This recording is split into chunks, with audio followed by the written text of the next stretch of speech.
नमस्कार प्रिय दर्शक बंधु, जय माँ लक्ष्मी। आज भिडियो को आपण मानक स्वागत। आज भिडियो रे आमे जानिबा 2024 चमकिबो एही पांचटी राशि भाग्य।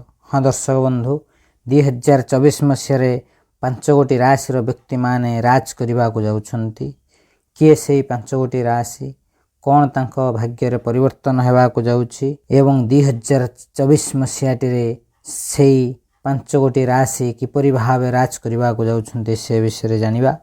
से विषय संपूर्ण भाव जानिया को हेले भिडियोटी को शेष पर्यंत निश्चिंत देखंतु एवं चैनल को जदि प्रथम थर आस्थांती तेबे चैनल को सब्सक्राइब करी पाखरे आसुथिबा बेल आइकन क्लिक करबा सहित कमेंट बॉक्स रे सहृदयर सह जय माँ लक्ष्मी बोली निश्चिंत लिखंतु। हाँ प्रिय दर्शक बंधु, आज भिडियो रे आमे जानिबा सेही 5 गोटी भाग्यशाली राशि जो माने 2024 मसीह दुनियार सबुठारु भाग्यशाली राशि हेबाकु जाउछंती। प्रथम भाग्यशाली राशिटी होछि वृष राशि। वृष राशि व्यक्ति मानक जीवन रे बहुत बड़ परिवर्तन हेबाकु जाउछि। एही 2024 आरंभ रु ही वृष राशि व्यक्ति मानक धन लाभर सुजोग रहिछि। वृष राशि व्यक्ति मानक जीवन रे जहा सब दुख कष्ट थला से सब माता लक्ष्मींकर अपार कृपारु दूर हेबाकु जाउछि। तांको जीवनर समस्त समस्या दूर होई परिवार रे खुशीर महल देखा जिबाकु जाउछि। 2024 मसीहाटी वृष राशि व्यक्ति मानक पई अत्यंत शुभ फल देबाकु जाउछि। सेमाने तांकर समस्त कार्य रे सफल हेबाकु जाउछंती एवं वर्ष आरंभ रु ही वृष राशि व्यक्ति माने राजा भली बंचिबाकु जाउछंती। सेही वृष राशि व्यक्ति माने जे माने काम करूछंती सेमाने तांको काम रे पदोन्नति हेबाकु जाउछि एवं हठात सेमानकु कोनोसी एक क्षेत्र धन लाभ हेबार सुजोग रहिछि। चाकरी क्षेत्र रे मध्य परिवर्तन हेबाकु जाउछि। सेमानकर पदोन्नति हेबा सहित दरमार वृद्धि हेबार बहुत बड़ संभावना रहिछि। माता लक्ष्मींकर अपार कृपारु वृष राशि व्यक्ति माने एही 2024 मसीह रे जदि कोनोसी एक नूतन घर किंबा जमी किनिबाकु चाहुछंती तेबे किनि परिबे। समयटी बहुत भल रहिछि। आपनकु नूतन घर किंबा जमी किनिबार सुजोग मिलिबो।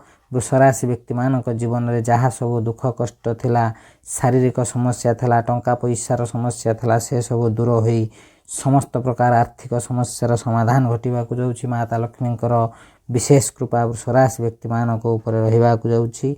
एही 2024 मसीहाटी आपनक जीवन रे बहुत बड़ परिवर्तन आनिबाकु जाउछि, जहा फल कि एही 2024 मसीहाटी वृष राशि व्यक्ति मानक पई स्मरणीय होई रहिजिवो। जो माने दीर्घ दिन हेबा विवाह करनथले सेमानक विवाहर जोग मध्य रहिछि एवं जो माने निसंतान थले सेमानक संतान प्राप्तर जोग रहिछि एवं वृष राशि व्यक्ति मानकर दाम्पत्य जीवन बहुत भल रहिबाकु जाउछि। मोटामोटी भाव में 2024 मसीहाटी वृष राशि व्यक्ति मानक पई बहुत बड़ खुशीर समय आनी देछि एवं एही वर्षटी आपनक जीवन रे बहुत बड़ परिवर्तन हेबा सहित आपण राजा भली बंचिबाकु जाउछंती। एबे जिबा द्वितीय भाग्यशाली राशि को। द्वितीय भाग्यशाली राशिटी होछि सिंह राशि। सिंह राशि व्यक्ति मानक ऊपर माता लक्ष्मींकर विशेष कृपा रहिबाकु जाउछि 2024 मसीह रे। हाँ प्रिय दर्शक बंधु, जदि आपनकर सिंह राशि होइताय तबे निश्चिंत भावे आपण अनुभव करुथिबे एई वर्षर आरंभ रु आपनक जीवन रे बहुत परिवर्तन होई सारिछि। आगो को आहुरी मध्य परिवर्तन हेबाकु जाउछि। आपण माने जहा सब पूर्वर उधार कर्ज करथिले से सब सुझिबा सहित आपनक जीवन रे जहा सब समस्या थिला से सब समस्यार दूर हेबा सहित आपनक परिवार रे खुशीर महल रहिबाकु जाउछि। सिंह राशि व्यक्ति माने जे माने दीर्घ दिन हेब अविवाहित थिले सेमानकर विवाहर सुजोग मध्य मिलिबो। जे माने प्रेम करुथिले सेमानकर प्रेम रे सुदृढ़ता आसीबो एवं प्रेम विवाह करी सेमानकर दाम्पत्य जीवन सुखमय हेबाकु जाउछि। एही 2024 मसीहाटी आपनक पई बहुत भल फल देबाकु जाउछि। बहुत शुभ फल मिलिबा हेतु आपण माने एही 2024 मसीह रे आपनकर मन पसंदर काम करिबा सहित जे कोनोसी बिजनेस करिवे सेतिरे सफल हेबाकु जाउछंती। सिंह राशि व्यक्ति माने तांको जीवनर बहुत बड़ परिवर्तन देखिबाकु जाउछंती। एही 2024 मसीह रे आपनक परिवारर समस्त समस्या दूर हेबा सहित आपनक जीवन रे जहा सब दुख कष्ट थला, देहपार समस्या थला, से सब समाधान होई आपनकु बहुत खुशी आनी देबाकु जाउछि एही 2024 मसीहाटी। तेबे प्रिय दर्शक बंधु, जदि आपनकर वृष राशि होइथाय निश्चिंत भावे चैनल को सब्सक्राइब करबा सहित पाखरे आसुथिबा बेल आइकन को क्लिक करंतु एवं कमेंट बॉक्स रे सहृदयर सह जय माँ लक्ष्मी बोली निश्चिंत लिखंतु। ଯାହାଫଳରେ ମାତା ଲକ୍ଷ୍ମୀଙ୍କର ଅପାର କୃପା ସେଇଭଳି ଭାବରେ ଆପଣଙ୍କ ଉପରେ ସବୁବେଳେ ଥାଉ ଏବଂ ଆପଣ ସବୁବେଳେ ଏମିତି ଖୁସି ଆନନ୍ଦରେ ରୁହନ୍ତୁ। ଏବେ ଯିବା ତୃତୀୟ ଭାଗ୍ୟଶାଳୀ ରାଶିକୁ। ତୃତୀୟ ଭାଗ୍ୟଶାଳୀ ରାଶିଟି ହେଉଛି କନ୍ୟା ରାଶି। କନ୍ୟା ରାଶି ବ୍ୟକ୍ତିମାନଙ୍କ ଉପରେ ମାତା ଲକ୍ଷ୍ମୀଙ୍କର ଅପାର କୃପା ରହୁଥିବାରୁ ସେମାନେ ହଠାତ୍ କୌଣସି ଏକ ଜାଗାରୁ ଧନ ଲାଭ କରିବାର ସୁଯୋଗ ରହିଛି। କନ୍ୟା ରାଶି ବ୍ୟକ୍ତିମାନେ ତାଙ୍କ ଜୀବନରେ ବହୁତ ଦୁଃଖ କଷ୍ଟ ସହିଲେଣି। ଏବେ ଆପଣଙ୍କର ସମସ୍ତ ଦୁଃଖ କଷ୍ଟର ଶେଷ ସମୟ ଆସିଯାଇଛି। ଏହି 2024 ବର୍ଷଟି ଆପଣଙ୍କ ପାଇଁ ବହୁତ ଭଲ ସମୟ ନେଇ ଆସିଛି, ଯାହାଫଳରେ ଆପଣ ପୂର୍ବରୁ ଯାହା ସବୁ ଧାର ଉଧାର କର୍ଜ କିମ୍ବା ଲୋନ୍ କରିଥିବେ ସେସବୁ ସୁଝିବା ସହିତ ଆପଣଙ୍କର ଆର୍ଥିକ ସମସ୍ୟାର ସମାଧାନ ହେବ ଏବଂ ଆପଣଙ୍କ ଜୀବନରେ ଖୁସି ଭରିଯିବ। ଯେଉଁ କନ୍ୟା ରାଶି ବ୍ୟକ୍ତିମାନେ ଏପର୍ଯ୍ୟନ୍ତ ବିବାହ ହୋଇନାହାନ୍ତି ସେମାନଙ୍କର ବିବାହର ଯୋଗ ମଧ୍ୟ ରହିଛି। କନ୍ୟା ରାଶି ବ୍ୟକ୍ତିମାନେ ଏହି 2024 ମସିହାରେ ଯଦି କୌଣସି ଏକ ନୂତନ କାର୍ଯ୍ୟ ଆରମ୍ଭ କରିବାକୁ ଚାହୁଁଛନ୍ତି ତେବେ ନିଶ୍ଚିନ୍ତ ଭାବେ ନିର୍ଭୟରେ ଆରମ୍ଭ କରିଦିଅନ୍ତୁ। ଆପଣ ସେ କାର୍ଯ୍ୟରେ ନିଶ୍ଚିନ୍ତ ସଫଳ ହେବେ। ଆପଣ ଯେକୌଣସି ବିଜନେସ୍ କରିବେ ସେଥିରେ ବହୁତ ଭଲ ଲାଭ କରିବାକୁ ଯାଉଛନ୍ତି। କନ୍ୟା ରାଶିର ବ୍ୟକ୍ତିମାନେ ଯେଉଁମାନେ ଚାକିରି କରୁଛନ୍ତି ସେମାନେ ତାଙ୍କ ଚାକିରିରେ ମଧ୍ୟ ସଫଳତା ପାଇବା ଏବଂ ଉପର ଅଫିସରମାନଙ୍କ ଠାରୁ ପ୍ରଶଂସାର ପାତ୍ର ହେବାକୁ ଯାଉଛନ୍ତି। କନ୍ୟା ରାଶି ବ୍ୟକ୍ତିମାନଙ୍କର 2024 ମସିହାଟି ବହୁତ ଶୁଭ ଫଳ ଦେଉଥିବାରୁ ଆପଣ ଏହି ସମୟରେ ଯାହା ବି ଚାହିଁବେ ତାହା କରିପାରିବେ ବା ସେଥିରେ ସଫଳ ହୋଇପାରିବେ। ଆପଣଙ୍କର ପୂର୍ବରୁ ଯେଉଁ ସବୁ କାମ ପେଣ୍ଡିଂ ପଡ଼ିଥିଲା ବା ରହିଯାଇଥିଲା ଅଧା ହୋଇ ସେସବୁ କାର୍ଯ୍ୟ ପୂରଣ ହେବାକୁ ଯାଉଛି। ଯେଉଁ କନ୍ୟା ରାଶି ବ୍ୟକ୍ତିମାନେ ଦୀର୍ଘ ଦିନ ହେବ ବେରୋଜଗାର ଥିଲେ ସେମାନଙ୍କୁ ନିଜ ମନପସନ୍ଦର କାମ ମିଳିବାକୁ ଯାଉଛି। ମାତା ଲକ୍ଷ୍ମୀଙ୍କ କୃପାରୁ କନ୍ୟା ରାଶିର ବ୍ୟକ୍ତିମାନେ ତାଙ୍କ ଜୀବନରେ ବହୁତ ବଡ଼ ପରିବର୍ତ୍ତନ ଦେଖିବାକୁ ଯାଉଛନ୍ତି। ଏହି କନ୍ୟା ରାଶିର ବିଦ୍ୟାର୍ଥୀମାନଙ୍କ ପାଇଁ ତାଙ୍କର ପାଠ ପଢ଼ାରେ ମନ ଲାଗିବା ସହିତ ସମସ୍ତ ଏକ୍ଜାମରେ କୃତକାର୍ଯ୍ୟ ହେବାକୁ ଯାଉଛନ୍ତି। ତେବେ ପ୍ରିୟ ଦର୍ଶକ ବନ୍ଧୁ, ଯଦି ଆପଣଙ୍କର କନ୍ୟା ରାଶି ହୋଇଥାଏ ତେବେ ନିଶ୍ଚିନ୍ତ ଭାବେ ଭିଡ଼ିଓଟିକୁ ଲାଇକ୍ ଏବଂ ଚ୍ୟାନେଲକୁ ସବସ୍କ୍ରାଇବ୍ କରିବା ସହିତ କମେଣ୍ଟ ବକ୍ସରେ ସହୃଦୟର ସହ ଜୟ ମା ଲକ୍ଷ୍ମୀ ବୋଲି ଲେଖନ୍ତୁ। ମାତା ଲକ୍ଷ୍ମୀଙ୍କର ଅପାର କୃପା ଆପଣଙ୍କୁ ଏମିତି ମିଳୁଥାଉ, ଆପଣଙ୍କ ଜୀବନର ସମସ୍ତ ସମସ୍ୟାର ସମାଧାନ ହୋଇ ଚାଲିଥାଉ। ଏବେ ପ୍ରିୟ ଦର୍ଶକ ବନ୍ଧୁ, ଏବେ ଯିବା ଚତୁର୍ଥ ଭାଗ୍ୟଶାଳୀ ରାଶିକୁ। ଚତୁର୍ଥ ଭାଗ୍ୟଶାଳୀ ରାଶିଟି ହେଉଛି ତୁଳା ରାଶି। ତୁଳା ରାଶି ବ୍ୟକ୍ତିମାନଙ୍କର ସମସ୍ତ ସମସ୍ୟାର ସମାଧାନ ହେବାକୁ ଯାଉଛି। ଏହି 2024 ବର୍ଷଟିରେ ମାତା ଲକ୍ଷ୍ମୀଙ୍କର ଅପାର କୃପା ତୁଳା ରାଶି ବ୍ୟକ୍ତିମାନଙ୍କ ଉପରେ ରହିବାକୁ ଯାଉଛି। ଯଦି ଆପଣଙ୍କର ତୁଳା ରାଶି ହୋଇଥାଏ ତେବେ ନିଶ୍ଚିନ୍ତ ଭାବେ ଆପଣ ଅନୁଭବ କରିପାରୁଥିବେ ଆପଣଙ୍କ ଜୀବନରେ ଯାହା ସବୁ ଦୁଃଖ କଷ୍ଟ ଥିଲା, ଦୁଃଖ କଷ୍ଟ ତ ଥିଲା ନିଶ୍ଚିନ୍ତ, ଯାହା ସବୁ ଦୁଃଖ କଷ୍ଟ ଥିଲା ଏହି ବର୍ଷର ଆରମ୍ଭରୁ ଧୀରେ ଧୀରେ ସେ ସବୁ ଦୂର ହେବାକୁ ଲାଗୁଛି ଏବଂ ଏହି ବର୍ଷଟି ସମ୍ପୂର୍ଣ୍ଣ ଭାବେ ଆପଣଙ୍କର ସପକ୍ଷରେ ରହିବ। ତୁଳା ରାଶି ବ୍ୟକ୍ତିମାନେ ଏହି ବର୍ଷ ଭିତରେ ଯାହା ଚାହିଁବେ ତାହା କରିପାରିବେ, ସବୁ କାର୍ଯ୍ୟରେ ସଫଳ ହେବାକୁ ଯାଉଛନ୍ତି। ତୁଳା ରାଶି ବ୍ୟକ୍ତିମାନେ ଯେଉଁମାନେ ଦୀର୍ଘ ଦିନ ହେବ ବେରୋଜଗାର ଥିଲେ ସେମାନଙ୍କୁ ରୋଜଗାରର ସୁଯୋଗ ମିଳିବ ଏବଂ ସେମାନଙ୍କ ମନପସନ୍ଦର କାମ ମଧ୍ୟ ମିଳିବ ଏବଂ ଯେଉଁ ତୁଳା ରାଶି ବ୍ୟକ୍ତିମାନେ ନିଃସନ୍ତାନ ଥିଲେ ସେମାନଙ୍କୁ ସନ୍ତାନ ପ୍ରାପ୍ତର ଯୋଗ ରହିଛି। ତୁଳା ରାଶି ବ୍ୟକ୍ତିମାନଙ୍କର ଦାମ୍ପତ୍ୟ ଜୀବନ ବହୁତ ଭଲ ରହିବାକୁ ଯାଉଛି ଏବଂ ଆପଣଙ୍କ ପରିବାରରେ ଖୁସିର ଲହରୀ ଖେଳିବାକୁ ଯାଉଛି। ତୁଳା ରାଶି ବ୍ୟକ୍ତିମାନଙ୍କ ଜୀବନରେ ଯାହା ସବୁ ଧାର ଉଧାର କର୍ଜ ଥିଲା ସେସବୁ ସୁଝିବା ସହିତ ଆପଣଙ୍କର ଟଙ୍କା ପଇସାର କୌଣସି ବି ଅଭାବ ରହିବ ନାହିଁ। ଯେକୌଣସି ପରିସ୍ଥିତିରେ ବି ଆପଣ ଏହି 2024 ମସିହାରେ ବହୁତ ଭଲ ଫଳ ପାଇବାକୁ ଯାଉଛନ୍ତି ଏବଂ ଯଦି ଆପଣଙ୍କର କିଛି ମନପସନ୍ଦର କାମ ଅଛି ତେବେ ନିଶ୍ଚିନ୍ତ ଭାବେ ଏହି ବର୍ଷରେ ଆରମ୍ଭ କରନ୍ତୁ। ସମୟର ସମ୍ପୂର୍ଣ୍ଣ ସାଥ ମିଳିବ ଆପଣଙ୍କୁ। ତୁଳା ରାଶି ବ୍ୟକ୍ତିମାନେ ନୂତନ ଗୃହ ନିର୍ମାଣ କରିବାକୁ ଚାହୁଁଥିଲେ କରିପାରିବେ ଏବଂ ଯଦି ନୂତନ ଜମି କ୍ରୟ କରିବାକୁ ଚାହାନ୍ତି ନିଶ୍ଚିନ୍ତ ଭାବେ କିଣିବାର ସୁବର୍ଣ୍ଣ ସୁଯୋଗ ରହିଛି ଆପଣଙ୍କ ପାଖରେ। ଏହି ଭଲ ସମୟର ଫାଇଦା ଉଠାନ୍ତୁ।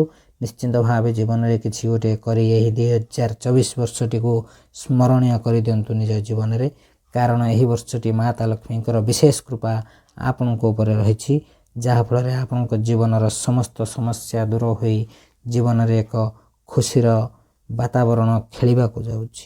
ତେବେ ଦର୍ଶକ ବନ୍ଧୁ, ଯଦି ଆପଣଙ୍କର ତୁଳା ରାଶି ହୋଇଥାଏ ତେବେ ନିଶ୍ଚିନ୍ତ ଭାବେ ଚ୍ୟାନେଲକୁ ସବସ୍କ୍ରାଇବ୍ କରି ପାଖରେ ଆସୁଥିବା ବେଲ୍ ଆଇକନରେ କ୍ଲିକ୍ କରିବା ସହିତ କମେଣ୍ଟ ବକ୍ସରେ ସହୃଦୟର ସହ ଜୟ ମା ଲକ୍ଷ୍ମୀ ବୋଲି ନିଶ୍ଚିନ୍ତ ଲେଖନ୍ତୁ, ଯାହାଫଳରେ ମାତା ଲକ୍ଷ୍ମୀଙ୍କର ଅପାର କୃପା ଏହିପରି ଭାବେ ଆପଣଙ୍କ ଉପରେ ରହିଥାଉ ଏବଂ ଆପଣ ଆଗକୁ ଆଗକୁ ଏମିତି ବଢ଼ି ଚାଲନ୍ତୁ, ସୁଖରେ ରୁହନ୍ତୁ, ଖୁସିରେ ରୁହନ୍ତୁ। ତେବେ ପ୍ରିୟ ଦର୍ଶକ ବନ୍ଧୁ, ଏବେ ଯିବା ପଞ୍ଚମ ଭାଗ୍ୟଶାଳୀ ରାଶି ବା ଶେଷ ଭାଗ୍ୟଶାଳୀ ରାଶିଟି ହେଉଛି କୁମ୍ଭ ରାଶି। କୁମ୍ଭ ରାଶି ବ୍ୟକ୍ତିମାନଙ୍କ ବିଷୟରେ କ'ଣ ବା ଆମେ କହିବୁ। कुंभ राशि व्यक्ति माने स्वभाव रे बहुत सरलीय एवं सबु किछि करिवार क्षमता तांको पाखरे थाए एवं सेमाने दूरदृष्टि थाए सेमाने दूररु ही जानी पारंती सेमानकर कौन सब घटिबा को जाउछि कौन बा आमे कहबो कुंभ राशि व्यक्ति मानक विषय रे सेमानकर जीवन रे बहुत किछि समस्या चलिथिला जदि आपनकर कुंभ राशि होइथाय तबे निश्चिंत भावे आपण अनुभव करूथिबे आपनकर जीवन रे केते सब समस्या थला टंका पैसा रहेउ देह पार हेउ एवं परिवार रे हो सब बेले संकट लागि रहिथिला से सब दूर हेबार समय आसी जाइछि आपनकर समस्त समस्यार समाधान हेबार समय आसी जाइछि 2024 मसियाटी आपनक पई बहुत भलो रहिबा को जाउछि माता लक्ष्मींकर विशेष कृपा रहथिबारु कुंभ राशि व्यक्ति माने तांको जीवन रे जहा सब धार उधार कर्ज एवं लोन करथिले से सब एही 2024 मसिया मध्य रे सुजिवार सुजोग मिलिबो एवं आपनको मन पसंदर कार्य मिलिबो एवं आपण माने जदि कोनोसी भी बिजनेस आरंभ करंती बहुत भलो लाभ पाइबे प्रिय दर्शक बंधु जदि आपनकर कुंभ राशि तुरंत विलंब न करी एही 2024 मसिया रे किछि गोटे नूतन बिजनेस करंतु किंबा नूतन किछि कार्य करंतु जो थरे कि आपण सफल हेबे निश्चिंत भावे सेथिरे कोनोसी भी संदेह नाही आपनकर समय बहुत भलो रहिछि भगवान को साथ मिलिबो माता लक्ष्मींकर कृपा रहिछि तेणु कुंभ राशि व्यक्ति माने आपण निजे अनुभव करूथिबे एही वर्षर आरंभ रु आपनको अचानक कोनोसी एक स्थान रु धन प्राप्तिर जोग रहिछि निश्चिंत भावे मिलिथिबो आगामी समय आहुरी भलो रहिबा को जाउछि आपनकर विदेश रु कोनोसी एक धन आसीबार सुजोग रहिछि एवं विदेश यात्रा करिवार मध्य सुजोग रहिछि जदि आपनकर कुंभ राशि तबे निश्चिंत भावे आपनको भाग्य परिवर्तन हेबा को जाउछि आपनको जीवनर समस्त दुख कष्ट शारीरिक मानसिक एवं परिवार रो समस्त समस्या दूर होई आपनको जीवन रे एक बहुत बड़ खुशी रो खबर आनिबा को जाउछि एही 2024 मसियाटी आपनको पई स्मरणीय हेबा को जाउछि कुंभ राशि व्यक्ति मानक ऊपर माता लक्ष्मींकर विशेष कृपा रहथिबारु सेमाने तांको दाम्पत्य जीवन रे बहुत भलो रहिबा को जाउछंती एवं आपनकर आगामी समय बहुत भलो रहिबो तेबे प्रिय दर्शक बंधु जदि आपनकर कुंभ राशि होइथाय तबे निश्चिंत भावे वीडियोटी को लाइक कमेंट एवं चैनल को सब्सक्राइब करबा को जमाई भूलंतु नाही एवं कमेंट बॉक्स रे सहृदयर सह जय मां लक्ष्मी बोली निश्चिंत लिखंतु हां प्रिय दर्शक बंधु यह बिल्कुल मागणा होइथाय किंतु यह हम पई बहुमूल्य अटे तेबे प्रिय दर्शक बंधु आज रो वीडियो तो आमे जानिले 2024 मसिया रे केउ पांच गोटी राशि राज करबा को जाउछंती बा सेमानकर भाग्य बदलिबा को जाउछि बहुत भलो रहिबा को जाउछि सेमानक विषय जानले जदि एही राशि मानक मध्य रो आपनकर कोनोसी भी राशि होइथाय तबे निश्चिंत भावे वीडियोटी को शेष पर्यंत देखंतु एवं चैनल को सब्सक्राइब करी कमेंट बॉक्स रे जय मां लक्ष्मी बोली लिखंतु माता लक्ष्मींकर अपार कृपा आपनको मध्य मिलिबो तेबे प्रिय दर्शक बंधु वीडियोटी को शेष पर्यंत देखिथिबार अशेष धन्यवाद आज वीडियो को इठ रखुछु नमस्कार जय मां लक्ष्मी।